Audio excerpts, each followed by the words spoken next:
a pre-poll survey just ahead of the Lok Sabha elections. This survey was conducted during December 2023 and January 2024 to gauge the mood of the voters. Now, we asked several questions to the voters in all the states. This survey was conducted in 19 states, and the voters of all the 19 states were asked a set of questions. So first we'll deal with those questions, and then later on we will come on to the vote share predictions and the actual seat share projection from each state. We have been talking about a couple of states in the past few days. If you've been hooked on to this pre-poll survey on the Federal and Puthiyathalaimurai group, you must have seen that we've already covered a huge leg of the pre-poll survey, which we have already conducted. Maharashtra, Andhra, Telangana, Gujarat, all these states have been covered. And today, the two states which we have picked up for today's episode are Karnataka and Odisha. We'll start with Odisha first, and let's find out the questions which were asked from the voters in Odisha. So there you have it on your screen. Here are a few set of questions. So we'll begin one by one with all the questions. Which among the following describes best the change in your economic status in the past 5 years? Has seen a change for the better, 37.52, has remained the same, 42.08, has deteriorated, 18.30, other opinion, 0.49, and can't say don't know is 1.60. Then the next question, which was asked, which according to you are the top 3 initiatives of the government led by PM Modi? UPI digital payment gateway, that is 60.44, supply of free rations to over 80 crore people since COVID, 62.29, providing safe drinking water through taps to households in rural areas through Jal Jeevan Mission, 46.83. Financial assistance to farmers through direct benefit transfer, 23.17, significantly enhancing India's stature internationally, 32.72, significantly improving the quality standards of our national highways, 54.34, and other opinion, 2.71. But these are not the only questions. We have few questions more left. Are you a beneficiary of any of the schemes implemented by the central government? Yes, 42.39, no, 55.21, other opinion 0.62, and can't say don't know is 1.79. Which amongst the following issues will determine your voting intention in the forthcoming Lok Sabha elections? This is very important. Price rise, 18.42%, unemployment, 26.31%, Modi continuing as PM, 30.31%, stable government, 5.67%, new government at the center, 12.26%, other issues, 3.64%. Another set of questions, and these are the last 2 questions, and then we will go on to the vote share predictions, and we'll begin with our panel discussion. So here you have it. Who are your top 3 all-time favorite prime ministers of India? Jawaharlal Nehru, 29.45, Indira Gandhi, 31.79, VP Singh, 7.46, Rajiv Gandhi, 18.73, Narasimha Rao, 10.10, Atal Bihari Vajpayee, 67.78, Dr. Manmohan Singh, 32.16, Narendra Modi, 77.14. Which amongst the opposition leaders do you think will make a good prime ministerial candidate? Arvind Kejriwal, 15.65, Akhilesh Yadav, 2.28, Mamata Banerjee, 8.81%, Nitish Kumar, 1.91, Rahul Gandhi, 14.91, and Sharad Pawar, 1.23%. So these were the questions which were asked from the voters in Odisha. And let me introduce you to my panelists today, and then we will head straight into the discussion. You have on your screen Ruben Banerjee, who is a very senior political commentator and journalist joining us from Odisha. Ruben, thank you so much. We have K.S. Dakshinmurthy, who's the managing editor of The Federal. Thank you so much, Dakshin, for joining. And we have Raghuram T., who's the president of the Apt Research Group, which has conducted this pre-poll survey. So I will begin with Raghuram, who will give us the key takeaways while these questions were asked from the voters in Odisha. Any striking factor, Raghuram, which you came across? The top 3 among the top schemes of the central government. The top 3 are free supply of rations. The second is UPI, and the third one is the national highways. But here, 2 are developmental issues, and one is a welfare measure. So that is the differentiator here. 42.39% of the respondents to this survey have said they are a beneficiary of any one of the beneficiary of one of the schemes of the central government, and nearly 30% of the respondents have said that their voting intention will be decided, will be influenced by PM Modi continuing as Prime Minister. 77.14% of the respondents have ranked him as their most preferred, as the most preferred Prime Minister of India. And Rahul gets support of 14.91% as from among the opposition leaders. Right. All right. So, Ruben, I'm going to come to you and to the question which was asked from the voters in Odisha, that which among the following issues will determine your voting intention in the forthcoming Lok Sabha elections? 18.42%. And Nisha, if you could put out the graphic so that Ruben can refer to those questions. Price rise, 18.42% of the people say that, their voting intention will be governed by this factor in mind.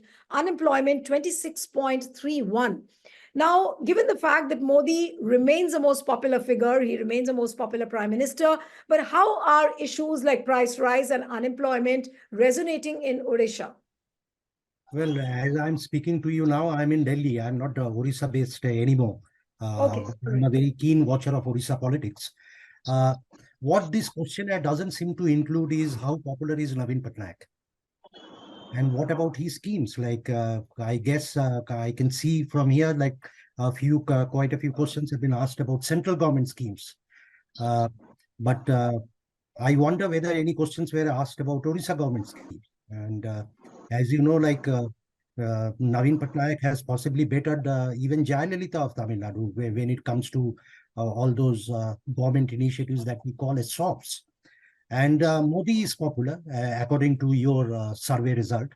I would not dispute that. There is a general unanimity that Modi continues to be popular. But then I would like to also draw your attention to the fact that Modi was also popular in 2014 and possibly more popular in 2019. And even then, he could not dislodge Navin Patnaik from the state, from Odisha. So we need to be, while acknowledging that Modi is a very critical factor in deciding the next elections 2 months away, we shouldn't be discounting Navin Patnaik.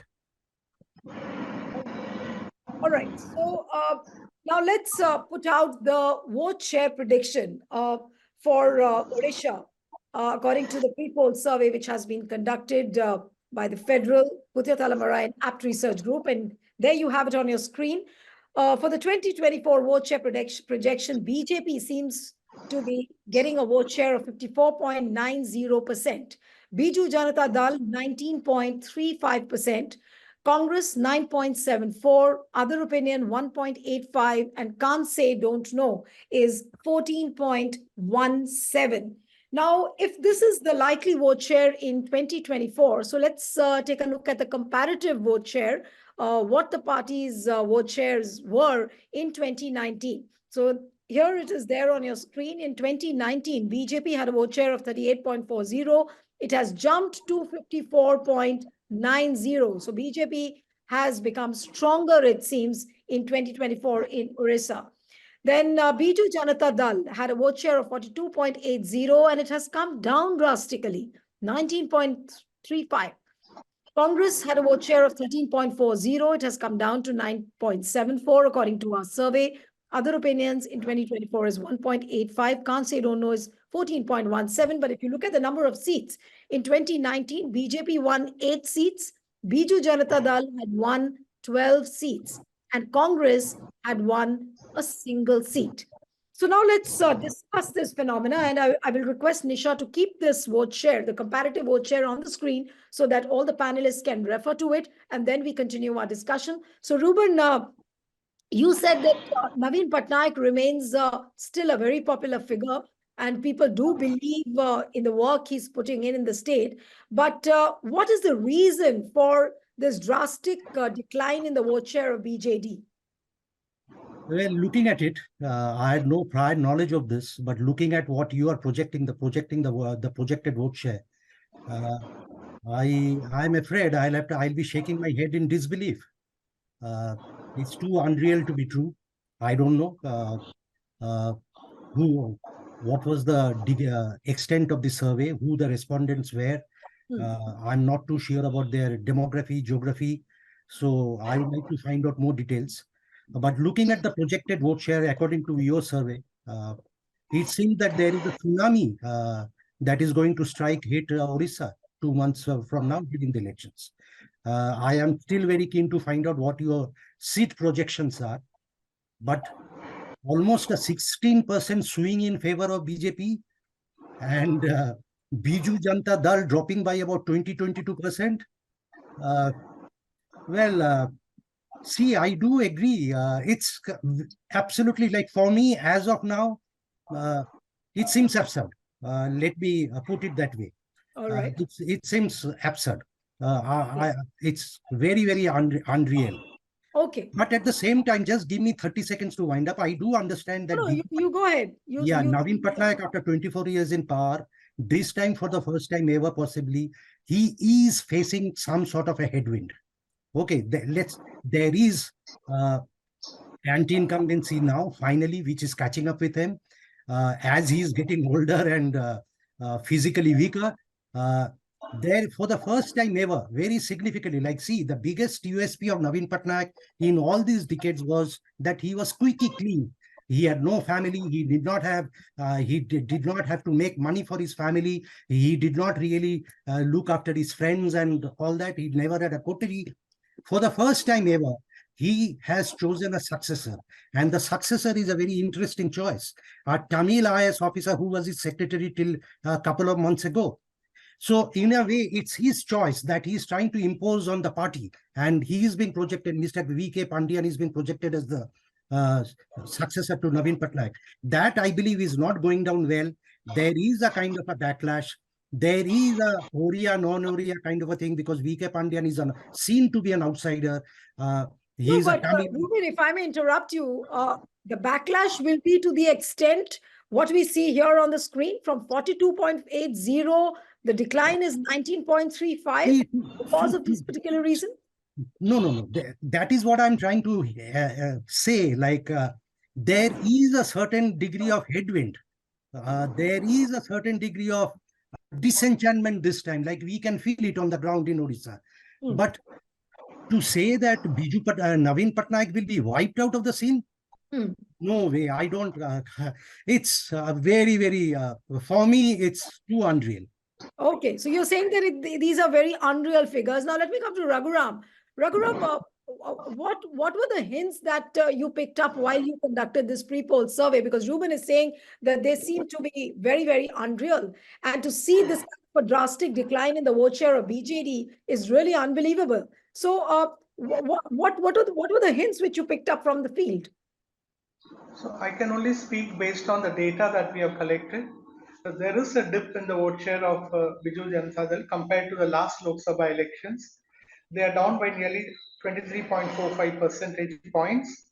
But one aspect that we have to keep in mind is nearly 14.17% of the voters are undecided. So when they decide, the gap might narrow. So that possibility is there. That is the first point. Second point, to put things in perspective, I would like to share that in the 2014 Lok Sabha elections, BJP got a vote share of 21.50%. In the 2019 Odisha Assembly elections, they got 32.49% of the votes. In the 2019 Lok Sabha elections, they got their vote share was 38.40. Progressively, you can see that their vote share has been going up since 2014. This being a parliamentary election, there is a surge towards them at the time when we conducted the poll. This surge is not confined to Odisha alone. In states like Rajasthan, Chhattisgarh, and Madhya Pradesh, where the Congress was only 2 percentage points behind the BJP in the recently concluded assembly elections, they conceded a lot of ground to the BJP when it comes to the Lok Sabha poll. So I think a similar pattern is visible here. And all the questions we asked in this survey are based on the central government schemes. We did not ask about state government schemes because the survey is focused on the Lok Sabha election and not on assembly election.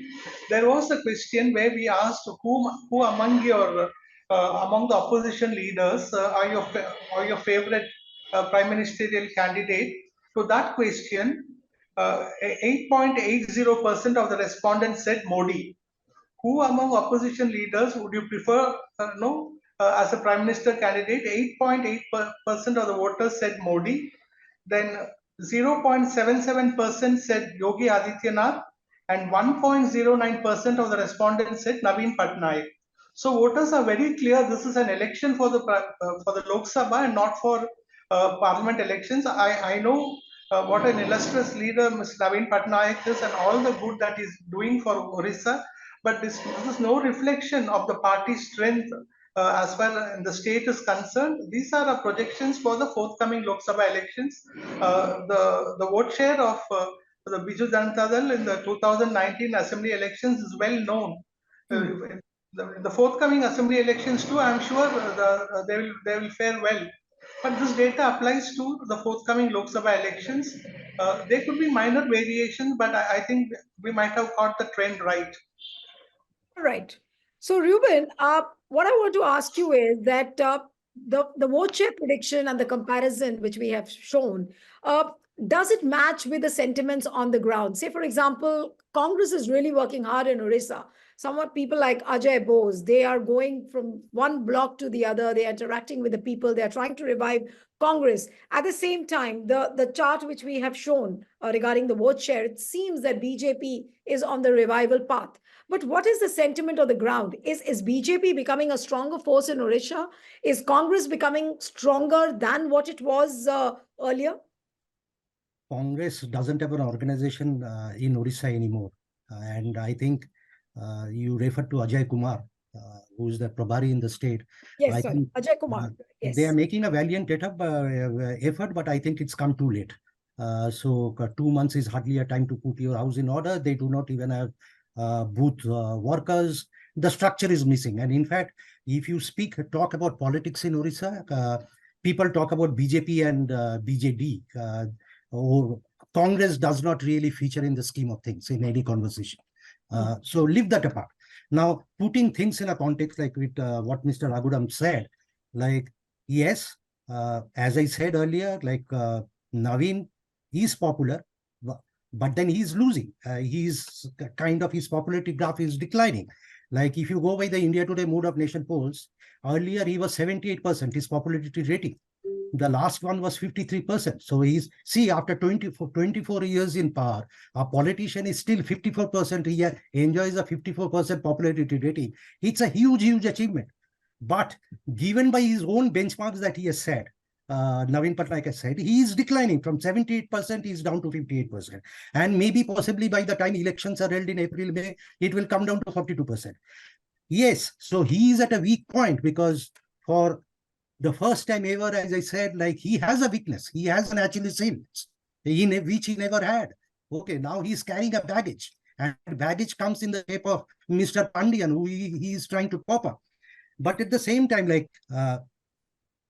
because of the headwind that Naveen Patnaik for the first time is, and there is a general shift in the mood on the ground, and we can feel it, that there is a sense of disenchantment. There is a growing sense of disillusionment. And there is a kind of a fatigue.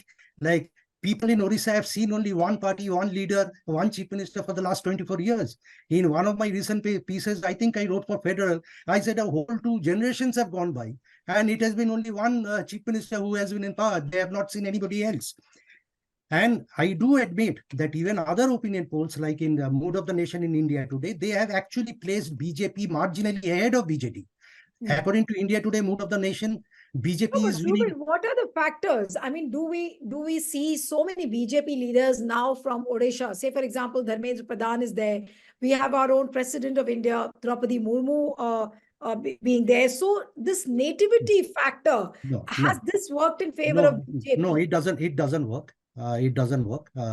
See, I don't think because an Odia tribal leader woman has been elected the president, been the president of India, has no electoral resonance in Orissa. And for that, for your information, Draupadi Murmu, when she was a politician, she lost the last election which she contested in 2009. So it's not a, see, we can, in theory, we can make an issue out of it that we have a Odisha tribal woman who has become the country's president, but it will have no electoral resonance. So I don't think so. Dharmendra Pradhan has been working very hard. He has been trying very hard, but then he tried as harder even in 2014 and 2019. True. And also say all said and done, like BJP and BJD, and which I have been talking about, they are kind of two sides of the same coin. They are together. Okay, and we can talk about it at length. Like only last week, BJD officially supported the BJP Rajya Sabha candidate Ashwini Vaishnav. Yes. Now, where in which other state such a thing happens? So they are together for all practical purposes. Modi is popular. But then Modi, even during his last visit to the state, to Odisha, he came to Sambalpur 2 weeks back. Modi very significantly did not personally attack Navin Patnaik because there is some kind of an understanding arrangement going on. They don't want to disturb the apple cart. I will not be surprised, going by the mood and the arrangement and the BJP's requirement for numbers, BJP's appetite for numbers. BJP gets slightly more than the last time, and Navin Patnaik loses a few seats when we are talking of Lok Sabha. But to say that Navin Patnaik will be wiped out by a tsunami that is going to, which is on its way, I think that's a bit of an exaggeration. I'll be very, very surprised if it turns out to be that. But what is the basic reason which I really want to understand for the popularity of BJP in Odisha? Is it the central welfare schemes which are working perfectly well? Then again, you said that there are a number of state schemes also which are working equally well. So what is the basic reason why BJP is on the rise in Odisha? I think it's the BJP, though they are together, but it still remains like, so there is a kind of a, it's very complex. BJP is the principal opposition party in Odisha, but at the same time, it is with BJD. It has an arrangement as shown by Ashwini Vaishnav's Rajya Sabha election. So if BJD loses, obviously the the gainer will be BJP. So an anti-BJD mood helps BJP by default. Okay, so because Congress is not in the there may be some kind of a tacit understanding for the Lok Sabha elections, but how will this equation work when it comes to the Vidhan Sabha elections? There will be political adversaries, and will BJP be in a position to trounce BJD completely then? Very unlikely. I wouldn't take a call now, but see, to say that Navin Patnaik is a spent force, he'll be wiped off the map of Odisha political map. I think it's too early to arrive at a conclusion right now. I'll keep saying Navin Patnaik being Navin Patnaik, he's still popular. Maybe his his graph is declining, but he still remains popular. And that by itself is an achievement for any politician who has been in power for 24 years. Right. And BJP, I don't think even its workers are that enthused. Because it's been very demoralizing for them as well. Like Mr. Modi comes to the state, he does not politically attack Navin Patnaik, his principal advisor in the state. Actually, Mr. Modi described him as a mitra, as a friend. Okay, so that was a kind of a disappointment for BJP rank and file. They felt disappointed that the party leadership is really not taking on the fight to the other camp. So I think if your projections are correct, it's a tsunami, and even BJP guys workers will be very, very surprised. Right. All right. So you are saying that if it is a tsunami, so let's put out that chart before you, which I'll be very keen on seeing the numbers now. Yes, the seat share projection for Odisha, and there you have it on your screen. This is the pre-poll survey conducted by the Federal-Puthiyathalaimurai-Apt research group, which is giving BJP, total number of seats is 21, and BJP is likely to win 20. BJD only 1, and Congress draws a blank. Ruben, now what do you have to say at this chart? If this tally for Odisha really turns out to be true, then I can well presume and I can predict that this time, forget 400 400 par, BJP will cross 500. If this goes. All right. Raghuram, I really want you to throw some light on these figures, because according to what Ruben is saying, these numbers are totally unbelievable and it doesn't match up with the ground, the sentiments on the ground at all. Yes, Raghuram.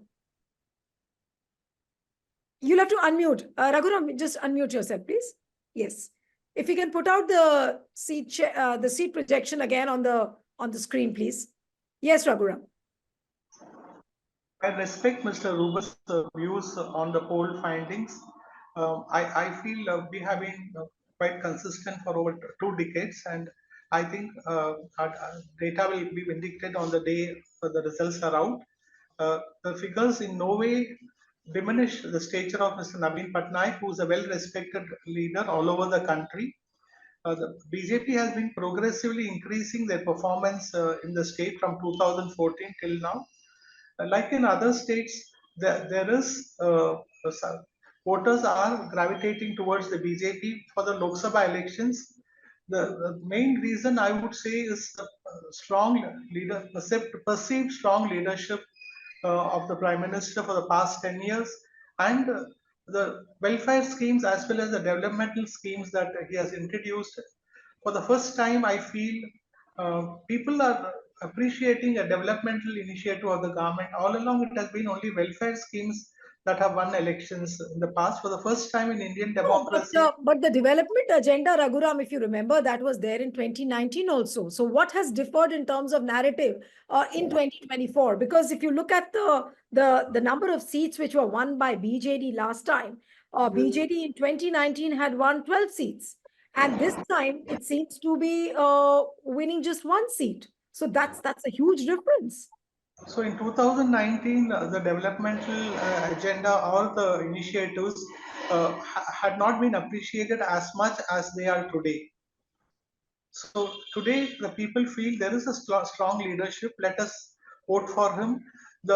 Probably the succession announced by Mr. Biju Patnaik has also led to disenchantment among BJD cadres, and they may be expressing their view to vote for the BJP in view of that too, which we have not gauged. So I'm only making a qualitative statement about it.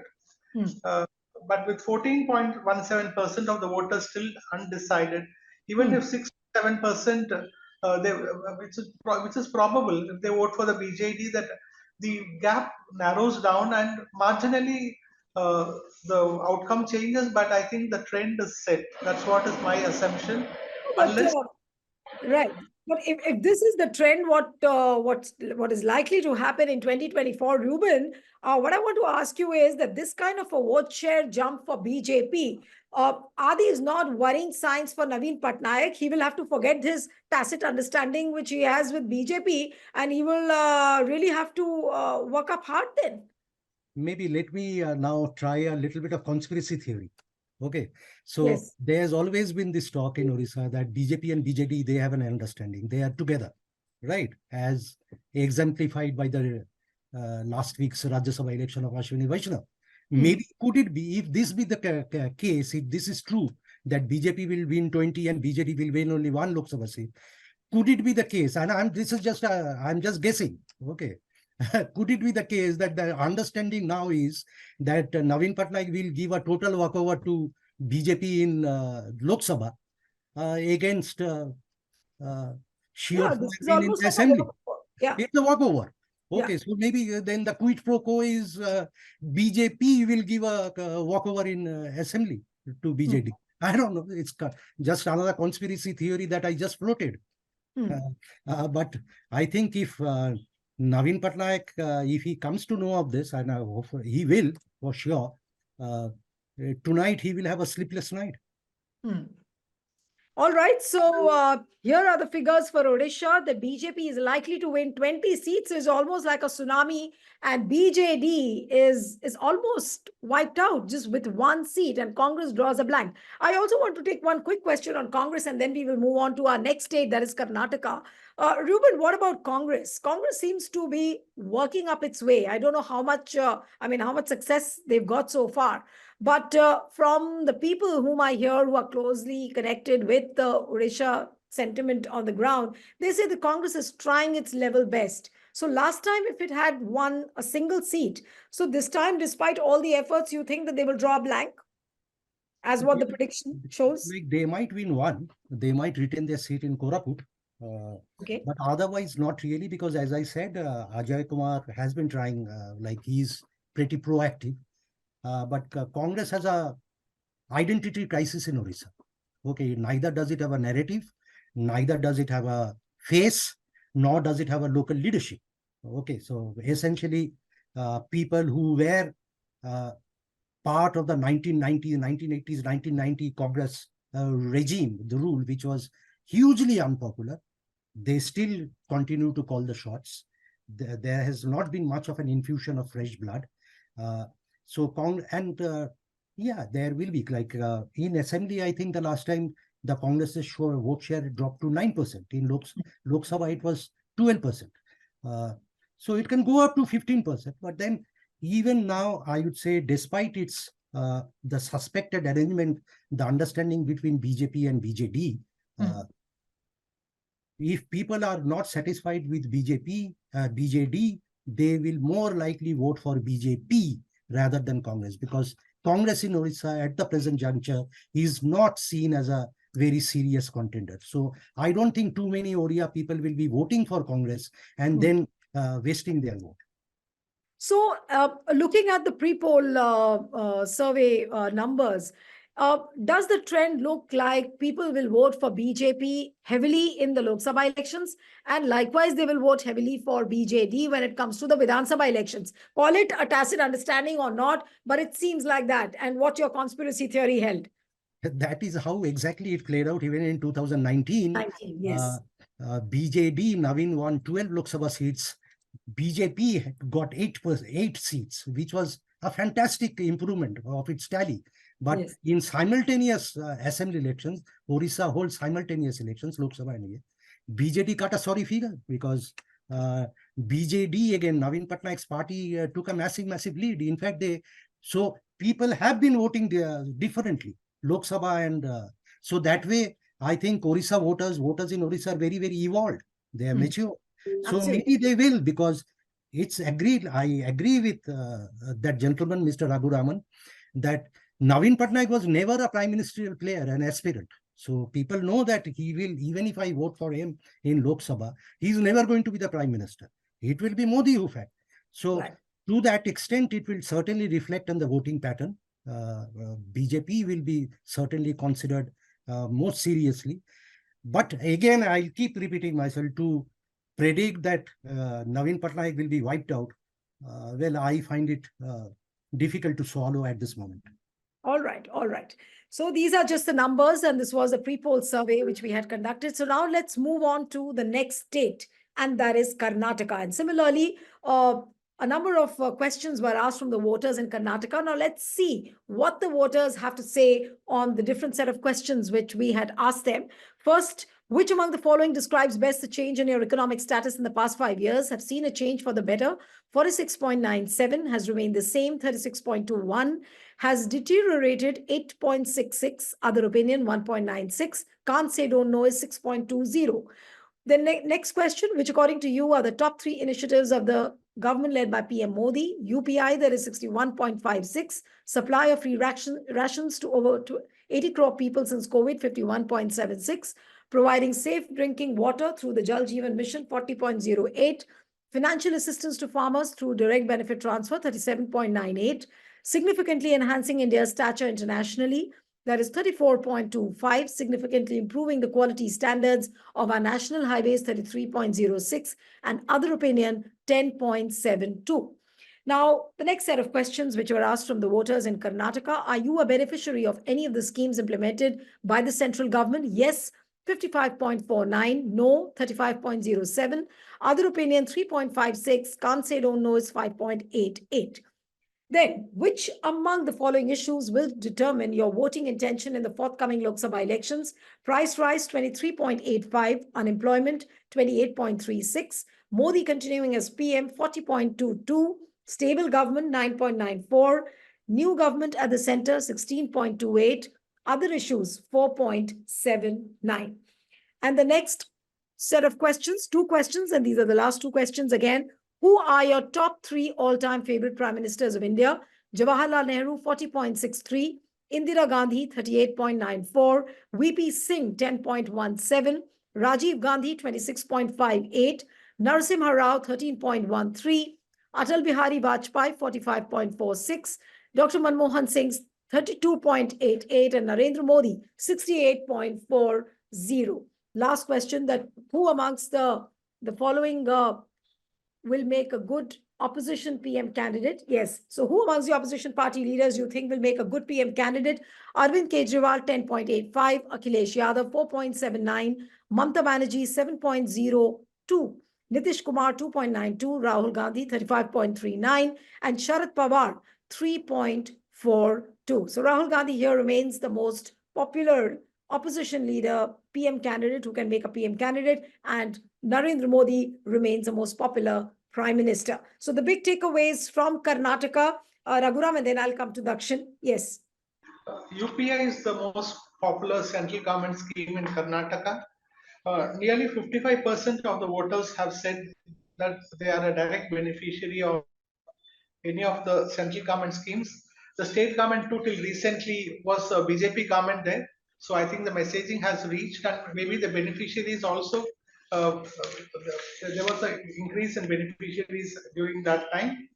Now, the number one issue based on which the people in Karnataka are going to vote are Prime Minister Modi continuing as Prime Minister. That is the number one issue. 68.40% of the voters there have voted Prime Minister Modi as the number one choice for favorite Prime Minister. Rahul has a support base of 35.39% of the voters. So these are the key takeaways. All right. So, Dakshin, if I may come to you, and what do you think? I mean, from the set of questions which have been asked from the Karnataka voters and the kind of results which we have seen, do you see any kind of anomaly in it? Do you see any striking factor in the way the people have answered the questions? Well, it's really along predicted lines, because the results are not, have not thrown up anything very new. In Bangalore, somehow technology has always been a huge, factor. And for instance, UPI, you will find it in every street corner, every minor small vendor using UPI. UPI is like, a small, groundnut seller in a corner of your road will be having the UPI, the UPI payment interface. So, well, I can, relate to that, because, and then Bangalore in general, as far as technology is concerned, is really, really glued in on it. I'm not sure whether other cities are as glued in like Bangalore, but as far as the survey is concerned, it does fit in. And as far as the other big takeaway is concerned, you have Modi as the, continuing as the PM, which gets the big hit. Well, it's, it's something that if you look at the past elections, see, one of the things with Karnataka is that over the last 20 years, which means over the last 4 elections, say I'm talking from 2004, 9, 14, and 19, you had a situation where the BJP has beaten the Congress. Okay, in terms of the seats, the Congress has always done well. The BJP has always done well. The last time the Congress did well was way back in 1999. Post that, the BJP has really ridden roughshod. And if you take the difference between 2014 and 19, so in 2014, you had the BJP getting 17 seats out of 28. And then in 19, it got 25 seats. So there was a huge jump. And the Congress just got 1 seat. In 2014, it got 9 seats. So what it basically indicates, as far as Karnataka is concerned, is that Modi is the factor. UPI is there, yes, but I don't think UPI is something that will drive people to vote for the BJP. But Modi is not that way. Modi is himself a factor in Karnataka. That's the other thing. And the third, there are a lot of paradoxes in Karnataka. It may be similar to Odisha, I would say. For instance, the Karnataka voter very clearly votes for the assembly in one way and for the parliament in another way. Because if you look at the last, say, 4 elections, the BJP has never won a simple majority on its own. it's always cobbled up some kind of a alliance or all this getting people independence, etc., etc. So, but then as far as the Lok Sabha is concerned, it's absolutely dominant. So it is interesting, and it fits in with the overall narrative of Karnataka. Right. But Dakshin, as far as the unemployment factor is concerned, which will impact the voting behavior of the voters, 26.31% people are saying that their voting pattern could get impacted because of this factor. Now, how much of this is really you can sense from the ground that it could make a difference and it could impact the prospects of BJP? Yeah, I mean, unemployment is a fact of life across the country, but if you look at Karnataka and especially Bangalore, it's still a place of opportunities, and then in Karnataka itself, that is one of the reasons why there is a massive inflow of people from around the country. So unemployment, I don't, anecdotally, I don't see it as a very big issue in Karnataka, which will influence people to either vote for the BJP or against BJP. I mean, I don't think it makes any big difference. All right. So let's put out the vote share prediction now for Karnataka. And this is the likely vote share in 2024, which has been predicted by the Federal-Puthiyathalaimurai-Apt research group. And there you have it on your screen. The likely vote share for BJP is 57.27%. Congress, 28.45%. Janata Dal Secular, that is 1%. Other parties, 1.64%. And can't say, don't know, is 11.63%. Now, let's put out a comparative chart also at the same time so that you can get a comparison of the vote shares, what it was in 2019 and what it is now, which has been projected by the pre-poll service. So 2019, BJP had a vote share of 51.75 and it has gone up to 57.27. Then Congress had a vote share of 32.11 in 2019. It has come down to 28.45. Then Janata Dal Secular had a vote share of 9.74 and it has come down drastically to 1%. Then Independent, it was 3.92. We do not know where it stands at 2024. Other parties 1.64 and can't say don't know is 11.63.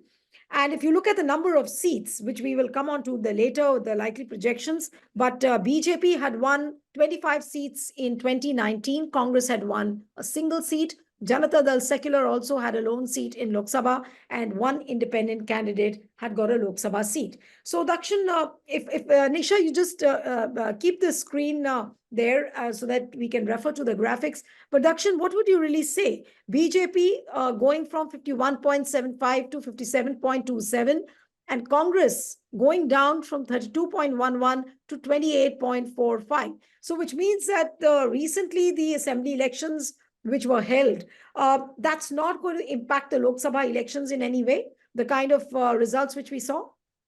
Well, that's the million-dollar question, actually, because, so far, the assembly elections and the Lok Sabha elections have gone on parallel lines. There's never been a intersect.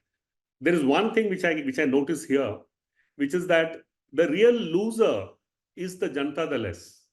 Because if you look at the assembly elections, in the assembly elections, the BJP's vote share went up. The BJP's vote share went up at the cost of the Janata Dal. So you find a similar kind of a trend in the Lok Sabha elections. The Congress has marginally gone down. So, well, that I wouldn't, it'd be too much of it'd be very difficult to actually point out reasons for this. But as far as the Janata Dal is concerned, of course, this time around, they are in alliance with the BJP. So they may, if the BJP gives them a couple of seats, maybe they may win those 2 seats, but it will be at the mercy of the BJP.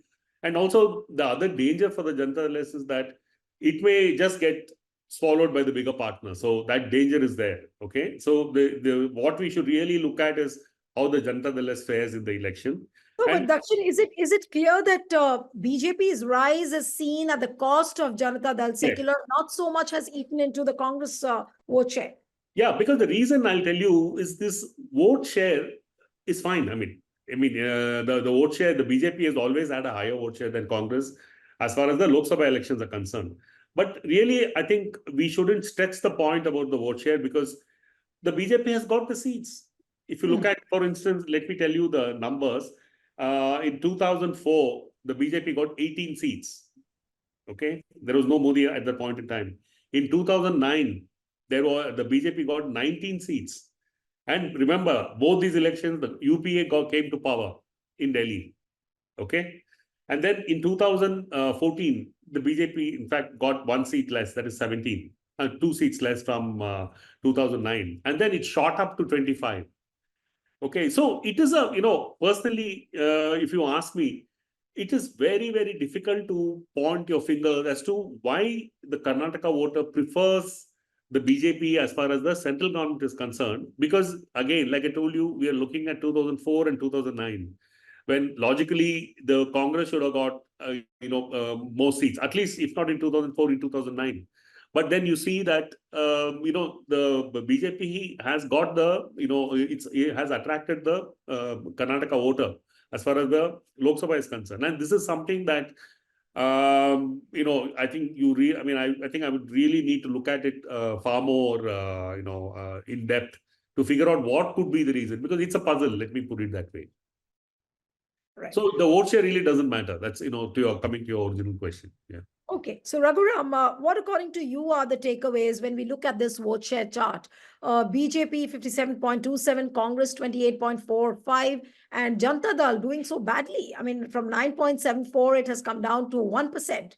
So that's really a huge decline. So what according to you are the takeaways? And did you find anything very, very extraordinary on the ground while you were conducting this pre-poll survey in Karnataka?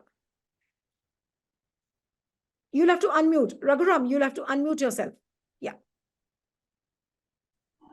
Mr. Dakshin has given a very broad perspective. I may have just one point to make.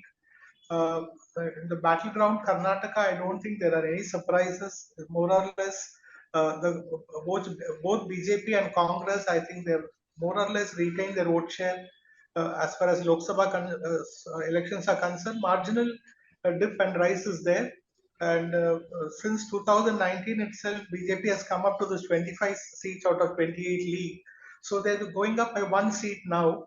As Mr. Dakshin said, Janata Dal's vote share has gone down big time. It could be because it's a Lok Sabha election. In the last Lok Sabha Assembly elections, the Congress was nearly 7 percentage points ahead of the BJP. And now BJP is ahead of the Congress because it's a Lok Sabha election. So it's a predictable pattern, and it looks to be a very balanced pulse on the electorate there. So, but Dakshin, you mentioned about Janata Dal secular, and that actually looks like the story from this chart. So, are we to presume that it's almost like the end of H.D. Kumaraswamy's party now in Karnataka, the way these figures are showing? Yeah, I mean, it looks like that because the party itself is, hurtling towards this kind of a situation. There are probably compulsions because it's, after all, the Janata Dal today is run by the Gowda family, and there are probably internal compulsions, and there is also a kind of a gulf between the non-family members and the family, and there have been issues now in recent times. So the Janata Dal itself is in a kind of a crisis, actually. And probably the strategy that they're adopting, I don't think they're doing all the right things. And it could end in a sad thing for the JDS, actually. Right. Raghuram, this can't say don't know vote share, 11.63. Can it really confirm the results in any way? Because that's also a phenomenal number, 11.63% vote share, but can't say don't know. Will it hold the key then? I don't think so. In most cases, the can't say don't know divides in the same proportion as the vote share. In Karnataka's situation, I think that's what it will be. I don't expect a swing towards any one particular party. It may divide in the same proportion as the vote share predictions. All right. So, Dakshin, if you remember once, after the assembly elections were over, and DK Shivakumar from that time had started saying that, we'll try and win 25 to 26 seats out of 28. And so does that momentum stay on with Congress, or they seem to be losing out on that big victory which they had in the Vidhan Sabha elections? Okay, so in fact, I was coming to that. See, as far as the Congress is concerned, since they are in power in Karnataka, there is definitely a momentum going for them. Okay, now what are the imponderables right now? If you call it that, one of the things is the attempt by the Siddaramaiah government to project this stepmotherly treatment for Karnataka. Okay, how the central government is discriminating against Karnataka. So this is a very interesting, plank, because what it basically does is that it tends to show the BJP, the Modi government, and the Prime Minister in poor light, because it very clearly they have a very clear cut, a statistical, backing to show that that Karnataka has not been treated the way it should have been. Now, No, but yeah. this factor, Dakshin, sorry to interrupt you, but this factor, does it have the potential of putting pressure on the voters to vote against BJP in Lok Sabha elections? Exactly. So the point is, it has got potential, but it depends on how the Congress hits it home and how hard, how convincing it is. Because this particular plan is just very recently it has come up. I don't know whether they're going to sustain it and how far will they be able to do it. But this is probably the only way by which they can hope to get something more than what we think they will. Because this becomes a central state relationship issue. It's an issue of, it's a federal issue. All these things become very important. And for Siddaramaiah's government, this is the only way by which, because they need to show the central government for what it is, according to them, that it discriminates against Karnataka, against the southern states, and it is pro-UP. So that is the reason why you had Siddaramaiah going all the way to Delhi and then addressing a press conference and talking about it and making it a big issue. So so there is a strategy in mind. The Congress does have a strategy. Now, how far it will, it convinces the voter, well, that's, that we just need to wait and see. But it is an attempt, nevertheless. Of course, but Dakshin, you've had like one or two, three very important developments. First, we've had a verdict on the electoral bonds. Then immediately after that, the entire country has seen what happened to the Chandigarh mayor polls. Now, these factors, and these will become national issues because especially Congress is really going to pick this issue up. We do not know how they will carry it door to door and how much they can convey and how much they can translate. But do you think that these factors would also have some kind of a bearing on the vote, on the minds of the voters in Karnataka?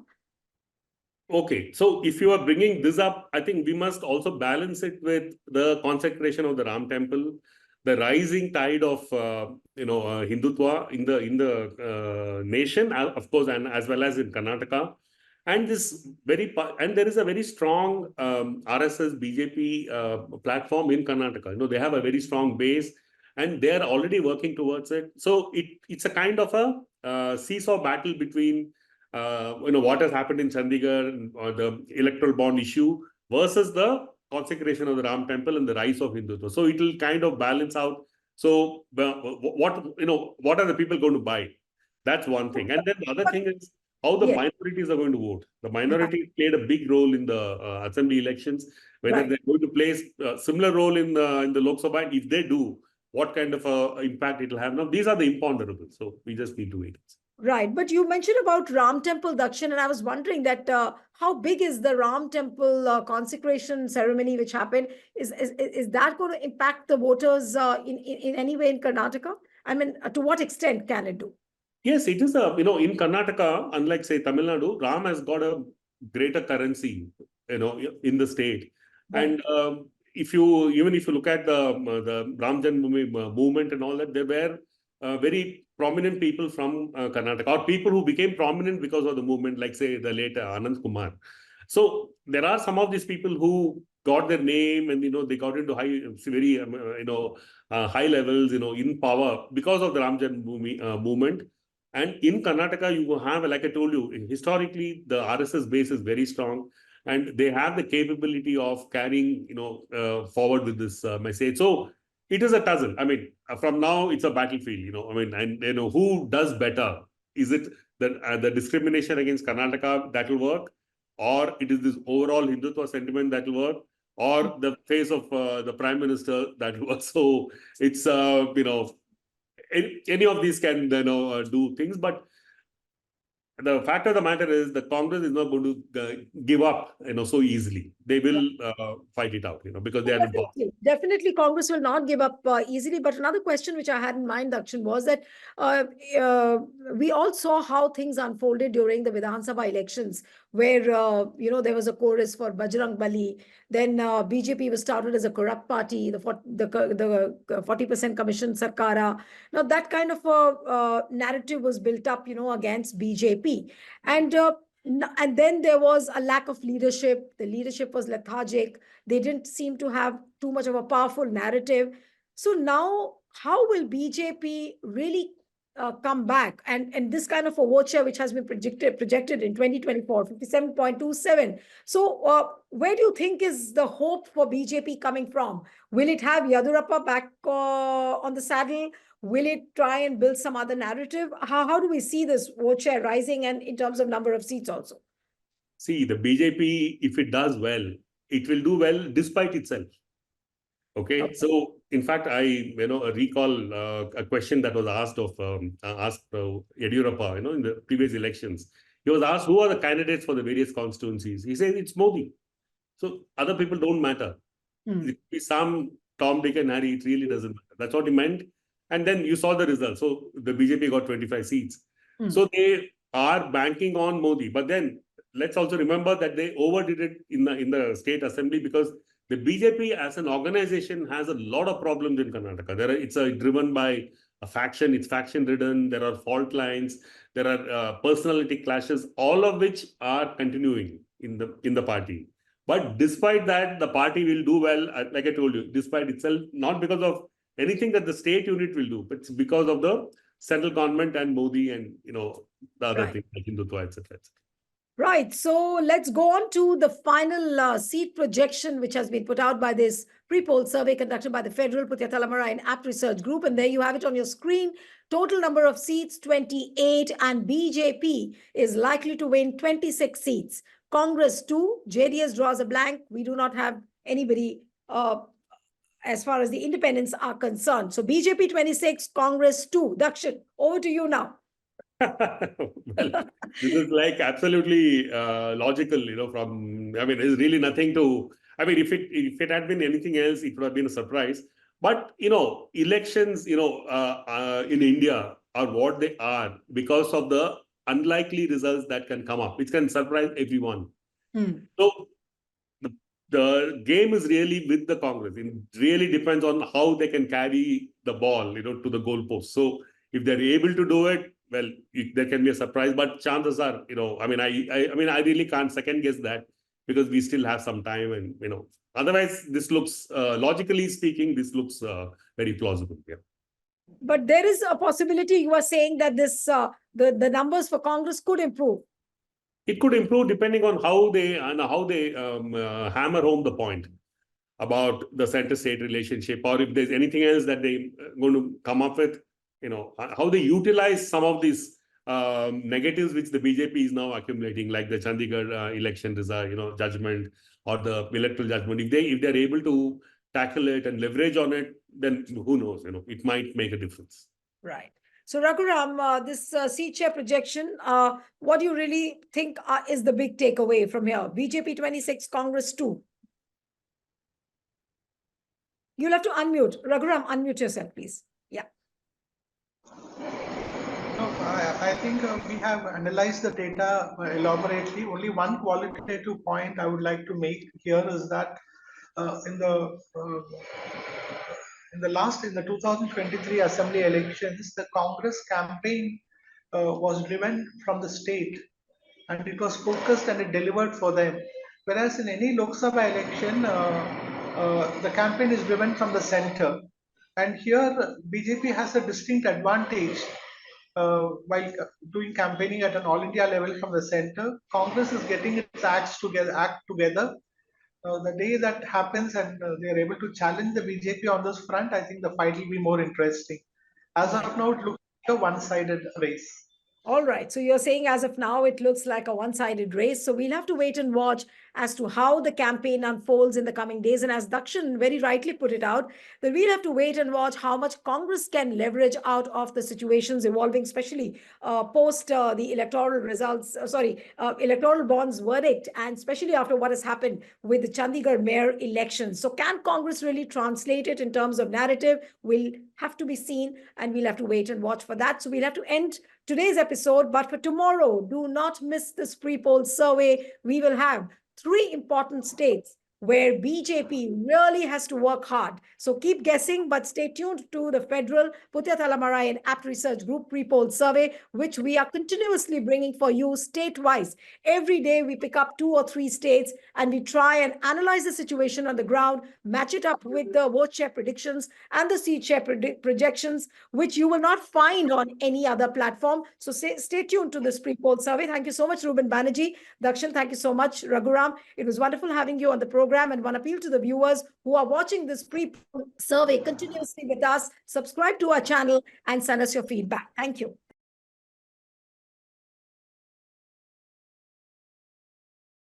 Subscribe to the Federal's YouTube page for more news and updates.